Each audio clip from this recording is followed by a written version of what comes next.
Hi, I'm Dr. Alison Kole, sleep medicine specialist and bona fide chronic insomniac. Welcome to the Sleep is My Waking Passion podcast. Remember, knowledge is empowerment, and if applied correctly, it can help you biohack your way to a better night of sleep, just like I did. If this resonates with you, please follow me on Apple, Spotify, or your favorite podcast app. Hello, everyone. Thank you for joining me today. Anybody who's listening, I hope you learned something here. This is going to be a really great topic. Welcome to the Sleep is My Waking Passion podcast. Today, I have a very special guest. Her name is Lourdes Delrosso. Did I say that right? Yes. Score. All right.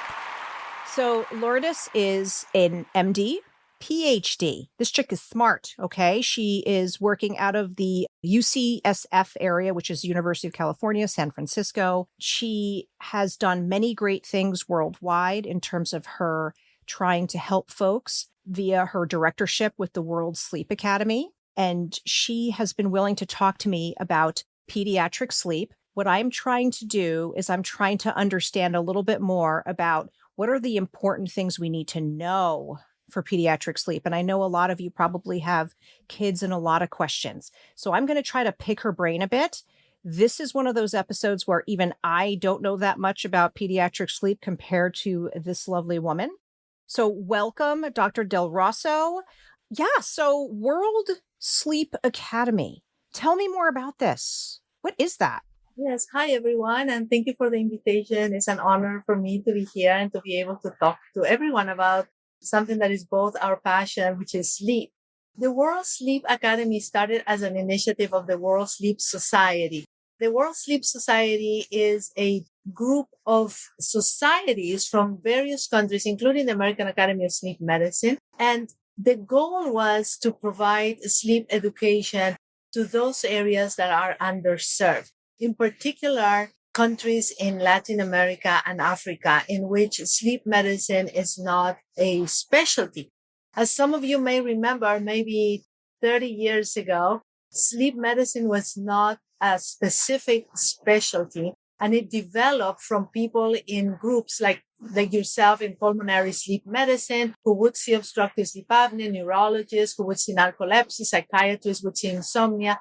But eventually, in the United States, the specialty was built and created, and the society was created. So there are countries in the world in which sleep medicine is not a specialty yet, and there is very little awareness of sleep problems. And what we want to do is we want to train physicians in those areas of various specialties to learn and be aware about sleep medicine and treatment of sleep disorders. That is absolutely amazing. And that's what we're trying to do here is do whatever we can because education is key. Education is power. It represents control over our ability to sleep. You know, it really is important for doctors to be able to share that with their patients, especially in underserved countries, because there is so much need out there. Just having had a friend of mine who his wife is Brazilian, and he was telling me what a struggle it was because he was stuck in Brazil during the pandemic. And what is he going to do to get supplies and all these things? It just is not really as much of a thing. He was able to find somewhere in Brazil to really help him out. But I do know that that is definitely an unmet need. Plus, how do you treat some of the sleep disorders if you're in a country where you may not have electricity or the clean water that sometimes is necessary for CPAP machines and things of the like? This is just fantastic. I just want to thank you so much for your dedication to trying to improve sleep and really improve sleep globally. So you were originally from Peru, correct? Yeah. So what is it like in Peru? What is sleep like in Peru? There are two prominent sleep physicians that were trained and certified and have sleep centers. But obviously for a large country and Lima alone being the capital, two trained physicians are not enough. But they've been trying to build a fellowship, training programs, diploma programs. And little by little, there are more physicians trained, maybe a couple at a time. In the World Sleep Academy, we have 3 or 4 people actually from Peru, maybe 4 or 5, but I remember 3 or 4 people in the current class training. in sleep medicine. So it is going to be a slow, a step, a person by person. Like sometimes you can have a wide global reach like now, but sometimes we have to have the patient to train one-on-one physicians for them to multiply in their own countries and train other people. In Nigeria, though, we have one faculty, one physician who is a neurologist trained in sleep. And we have about 2 or 3 students also from Nigeria, and they are building a Nigerian sleep society, which is amazing. Bravo. Oh my goodness. This is so cool. Okay. So onwards with our actual topic, to pick the pediatric sleep physician brain. Can you just share with anybody who's listening what one could expect as like, quote, normal sleep for babies up through teens and how that might change just in terms of the number of hours? You know, one of the things that have been key in my practice, not only as a clinician, but also as a researcher, is to always listen to the parent. And in adult sleep medicine, you talk to the patient and the patient says, I feel tired. Mm-hmm. I do not know if I get a good night's sleep or not. But in pediatrics, parents always have the good insight. So you parents, if something feels wrong, then you come to the doctor and ask them to refer you to a sleep doctor. This is how a lot of the discoveries have been made and new diagnoses have been described just by identifying that something is just not right. But in general, we have 3 elements in sleep, both adults and pediatrics. We have quality, we have quantity, and we have sleep depth. So for many, many years, we've been focusing on the quantity. And the American Academy of Sleep Medicine and the Sleep Foundation have published guidelines about the time that children should sleep. As a rule of thumb, I remember 10 is 10. So for a 10-year-old, about 10 hours of sleep. And as they grow older, so for teenagers, it would be approximately 9 hours. And as they're younger, so school age, it would be longer, 11, 12. Now, remember that this is a bell curve. So it is an average of all the normal children. And it is a variation. So it may be 8 to 10 hours or 9 to 11 hours. The main key is that sleep needs to fulfill its function, which is going to be to bring us restoration, energy, that we wake up and we're able to function. So if someone is sleeping their right amount of hours, like let's say a 10-year-old sleeping 10 hours, but wakes up fatigued, cranky, inattentive, not being able to perform, or is wanting to take a nap, then something is not right. And the second element may be the sleep quality. So we as sleep physicians, as you know, we put a lot of emphasis on knowing how well someone is sleeping. Are they waking up through the night? Are they moving a lot? Are they kicking a lot in their sleep? So how is the sleep quality? And finally, we want people to sleep in all the sleep stages and not just light sleep, of course, so they can have good restorative sleep and all the functions of sleep, which is hormone production and memory consolidation, and all of those take into effect.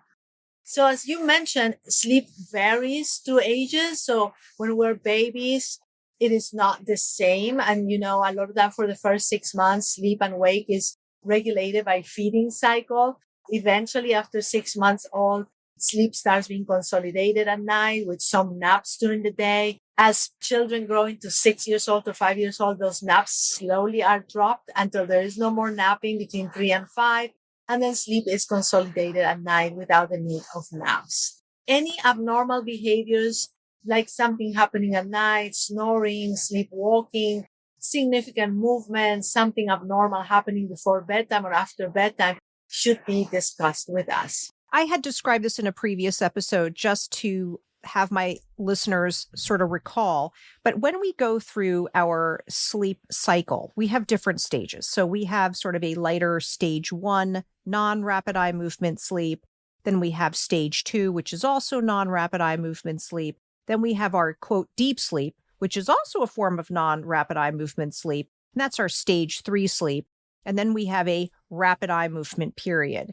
It's interesting because kids really do have a lot more deep sleep than us adults.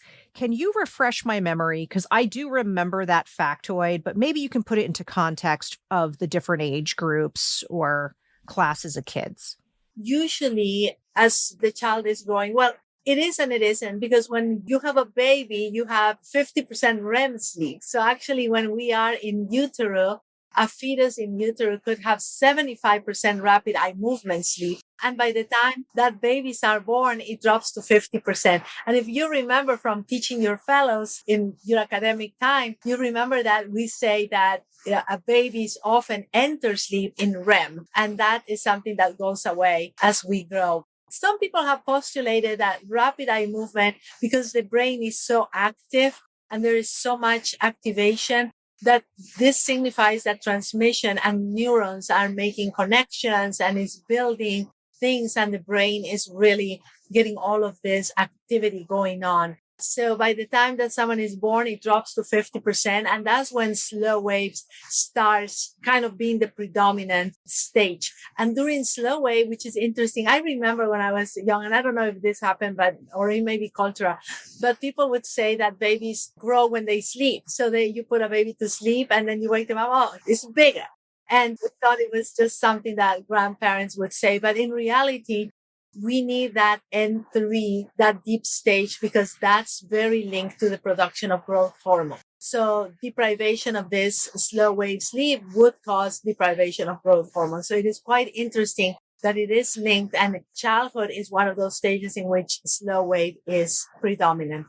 But also, because it's the deepest stage of sleep, this is the age in which non-REM parasomnias are going to happen. So children are going to start sleepwalking, sleep talking, having night terrors, and just having confusional arousals that they wake up and that just do not know or do not remember. As they grow into school age years, and especially adolescents, slow wave drops significant. It's the biggest drop in our whole development. And then it goes to what it is as an adult, which is 25%, and stage M2 being the largest now, 50%.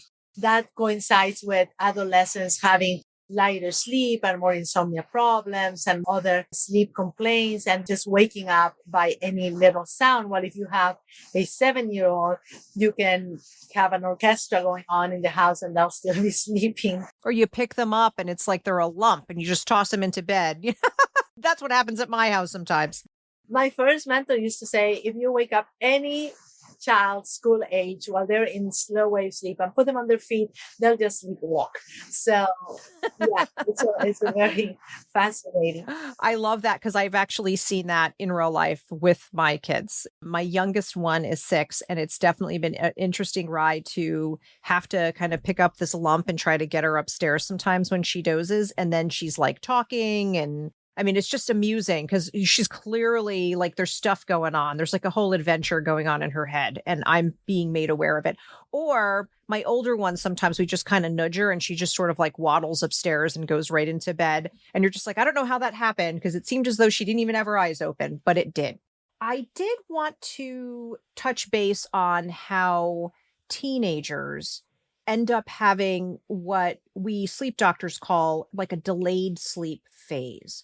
And I was hoping that you might be able to talk to our listeners a little bit about the teenage years and what makes them sort of unique. Yes, so the teenage years are a particularly risk stage in childhood. During growth from babies into the school age, the brain is really at its prime. It's building all of these connections and all of these neurons and getting all of these nerve cells everywhere. And during adolescent years, those connections start what we call in science pruning. So it starts defining and cutting and limiting and shaping. And at the same time, there is a balance and changes in neurotransmitters in the brain. For example, dopamine is higher. Dopaminergics can cause a little bit of the risky behaviors that adolescents may have. And serotonin can drop a little bit, and it may be some of the riskier time to get depression or some anxiety and some mental health issues for adolescents. So sleep plays a huge role. As I mentioned before, slow wave drops.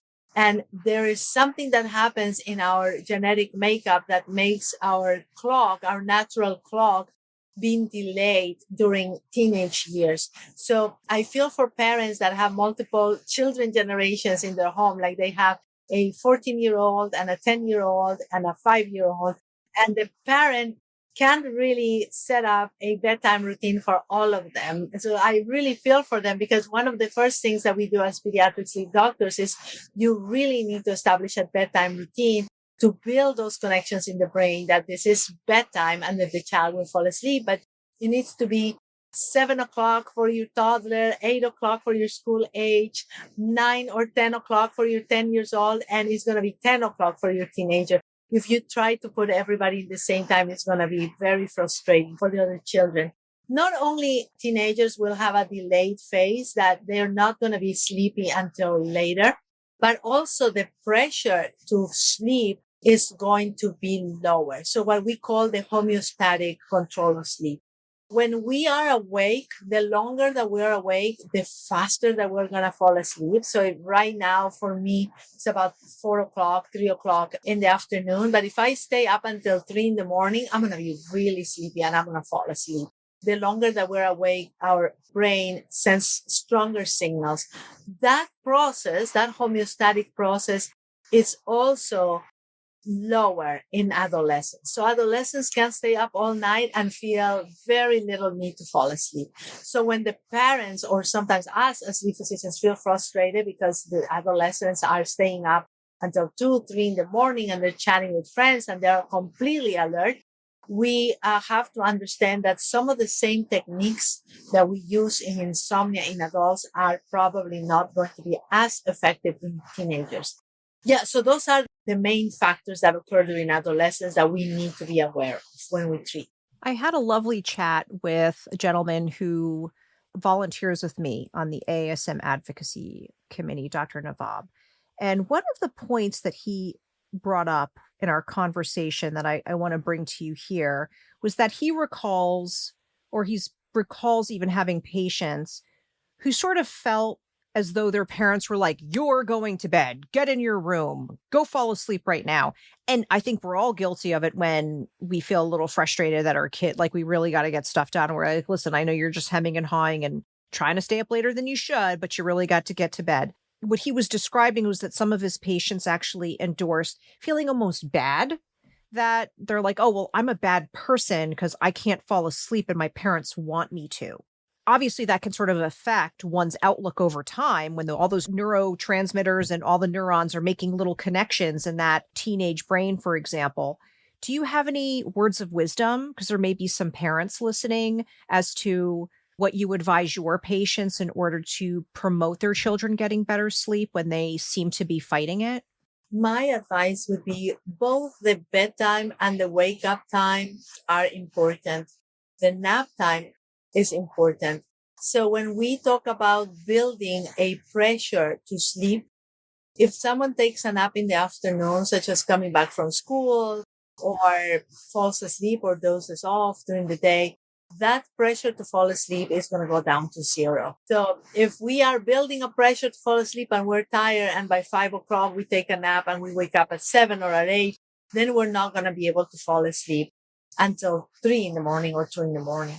So for parents to take these things into consideration, because sometimes we are guilty of recommending and prescribing a strict bedtime routine, but we also need to consider a wake up time and no nap during the day to be able to help the child feel sleepy the next day. So if the wake up time is 7, I would recommend to keep it consistent, even during the weekend, maybe with just 1 hour variation. What happens with the adolescents because of their delayed cycle is that they want to go to bed at 2 o'clock and then they wake up at 10 in the morning or 11 in the morning. And when we want to move the cycle, we need to move it as a block. So from 11 to 10, and we have to keep moving it together earlier. So waking up earlier and giving them bright lights is actually going to make the cycle move backwards towards the time that we want. So be mindful that the wake up time has to be consistent also during the weekends. Because if we have a teenager that goes to sleep on Friday at 2 o'clock and wakes up at 11 in the morning, then we want that teenager to go to bed at 10 o'clock at night, it's going to be really difficult because he pretty much slept close to noon. So keeping that wake up time consistent is as important as keeping the bedtime consistent. And I did read as well, which is similar to what is recommended for adults, that you do try to do the other sleep hygiene things that are important, like especially since teenagers are delayed. And they also happen to be the folks who know more about electronics than any of us older folks. They're particularly sensitive to that light late at night. And they're the ones that are like on their phones and chit chatting and watching YouTube videos and all that stuff in their room. It's really important to try to minimize that and have some respite from that light. In addition, Pedram had described, and I have definitely used this, and there is data to support it in adults, using some melatonin to help reset the clock. What are your thoughts on melatonin in kids? I mean, there was the recent article from JAMA that came out looking at various melatonin concentrations. And one of the things they were talking about in that was how there was an uptick in kids being seen in emergency rooms because they're like overdosing on melatonin. And it seems like, oh, it's no big deal. It's a natural hormone, etc. So, I know that there may be a role for it for children who have autism, but in general, like, what is your feeling about melatonin? And if there are certain situations when it is appropriate, I just have concerns that it may be overutilized. And I think that's the concern of the ASM too. Yeah, let me make a little parenthesis before I forget. I wanted to mention something because you mentioned how parents are using melatonin, and it just triggered my mind to think of letting parents know that the adolescents have to be on board with the plan. It is very difficult to help an adolescent sleep better if they are not on board. So a big portion is exactly what you're doing, education, and education to the adolescent in sense of explaining the importance of sleep, the importance of sleep and all the other functions. And for adolescents, it may be height. It may be that growth hormone that they need and they're sacrificing when they're not sleeping enough. It may be, I've shown them, even published a paper about sleeping beauty, how sleep makes our appearance be better, and all the benefits of sleep to help them understand why we're doing this and have them as our partners in the process and not just something that we are imposing on them. It is almost not in a practice of any physician to impose changes. When we see adolescents, we're like, do you want to change? Do you understand the importance of sleep? What time do you want to fall asleep? And have them retain a little bit of the control. And I've worked with adolescents who go to bed at 3 a.m. and said, I want my bedtime to be midnight. And I have worked with parents to make their bedtime midnight as a first step. And if we make that bedtime midnight from 3 is already a win. And that's something that we can start with. And in those sense, transitioning to melatonin and bright light are two of the tools that are used to move the circadian clock in place. But for circadian arrangement, melatonin has to be a very low dose and not a high dose melatonin, which is something that parents will not understand and will need a little bit of guidance with.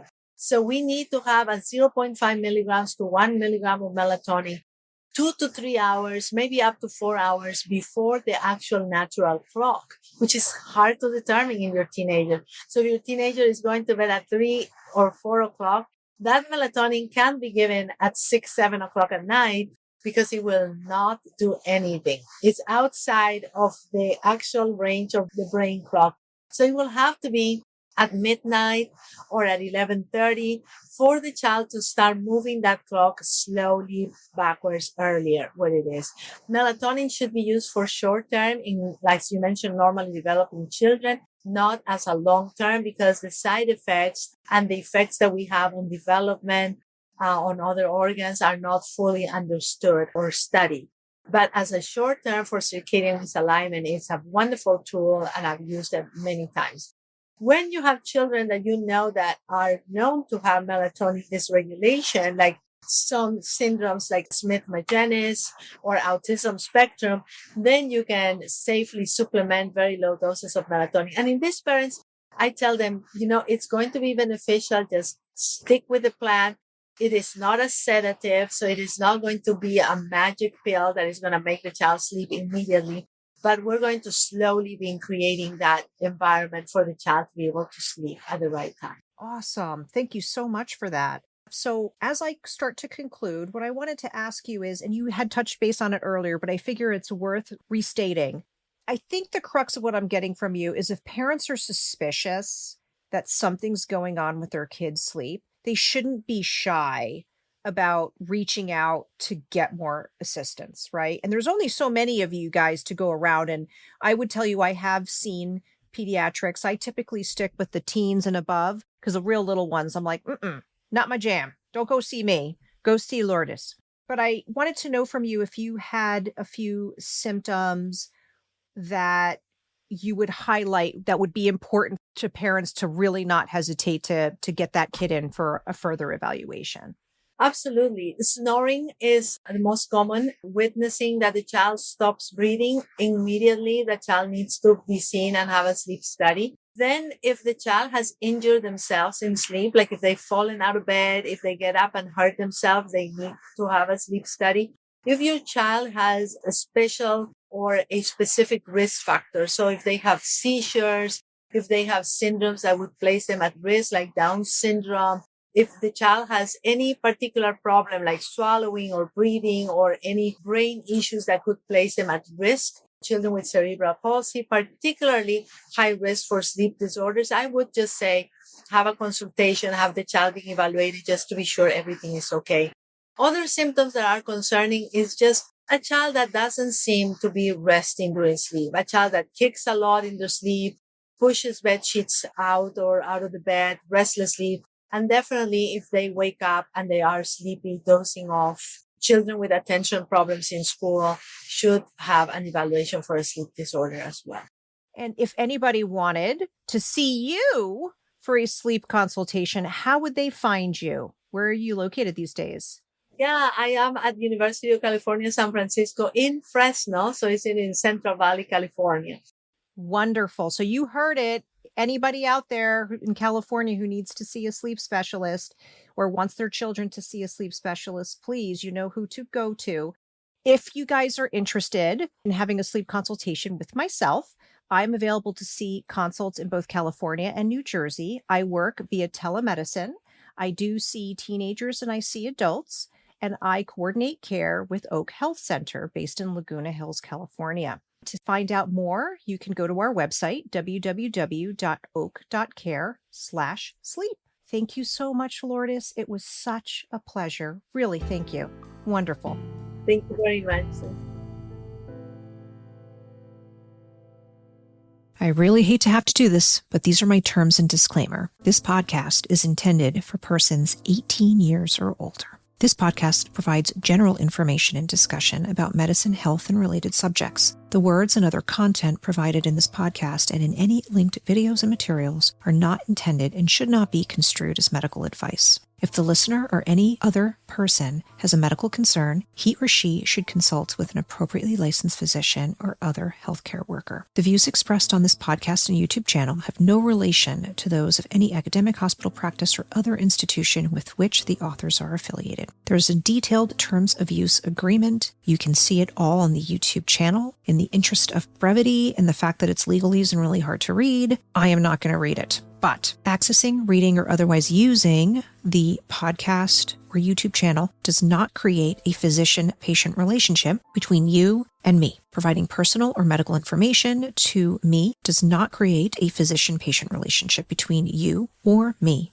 or any other contributors to this podcast. Nothing contained in the site is intended to establish a physician-patient relationship, to replace the services of a trained physician or healthcare professional, or otherwise to be a substitute for professional medical advice, diagnosis, or treatment. You hereby agree that you shall not make any medical or health-related decision based in whole or in part on anything contained in the site. You should not rely on any of the information contained in the site and related materials in making medical, health-related, or other decisions. You should consult a licensed physician or appropriately credentialed healthcare worker in your community in all matters relating to your health. You agree to indemnify and hold the author harmless from any claim or demand, including attorney's fees, made by any third party as a result of any content posted or made available to you by the site, any violation of law that occurs by you through the site, or anything you do using the site or the content contained therein. This entire disclaimer also applies to any guests or contributors to the podcast.